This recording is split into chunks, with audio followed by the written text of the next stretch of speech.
Well, the regular season has come and gone, and now the playoffs are well underway. Interesting factoid about the word underway, it originated as a nautical term. The original phrase was, in fact, underway, meaning under the way of the anchor. When the ship was holding the entire weight of the anchor, it was time to set sail without any of the baggage that a 3-ton iron dead weight could hold back. At this point in the year, our dear friend, who we really ought to have an intervention for when we can find some free time, the degenerate gambler, would be dodging collectors and wearing fake mustaches to avoid paying back his dues. After the Broncos failed to score more than 9 points last week, the gambler again missed on his over bet.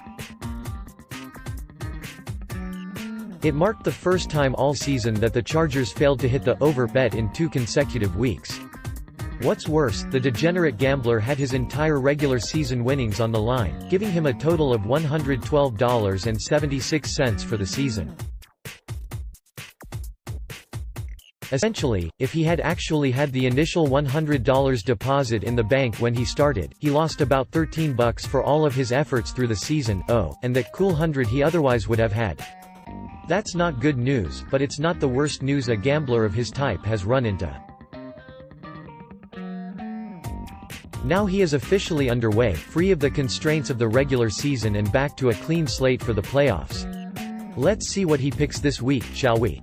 Wager 1 Chargers moneyline $30, 115. Wager 2 total points, Ravens, less than 22.5, $15, minus 115. Wager 3 highest scoring half, second OT, $20, minus 120. Wager 4 Chargers score every quarter $20, 325. Wager 5 receiving yards, Gates greater than 15.5, $15, minus 130. Total possible win, $140.75. Total possible loss, it'd be tough, but everything is on the line. Well, we are firmly in prop bet city, here.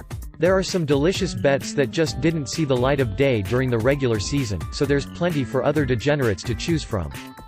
It looks like the gambler is still high on the Chargers making a positive move today, which makes sense. I definitely get the impression that he is expecting a lower scoring affair, but it was interesting that he didn't take the under bet. He has never been punished when the Chargers got positive value for a straight-up win, so he's happy to take the moneyline for a little extra return on the bet. The Ravens are not a high-scoring team, so his total for that team of less than 23 sounds pretty good. Then we jump firmly into, who knows, territory with the highest scoring half bet. But, always a fan of positive value, the degenerate gambler took quite a gamble with his 4th bet, that the Chargers score every quarter. That really wouldn't be a surprise, even if it is just a kick here and there. But for a return of more than 3 times the initial bet, he loves it.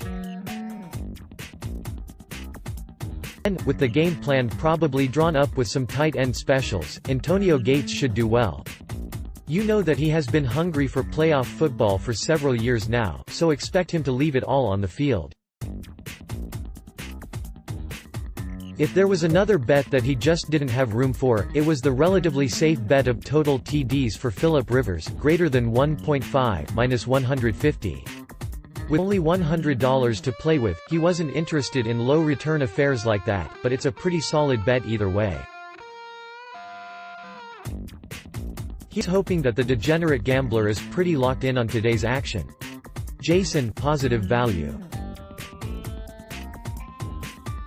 Michaels.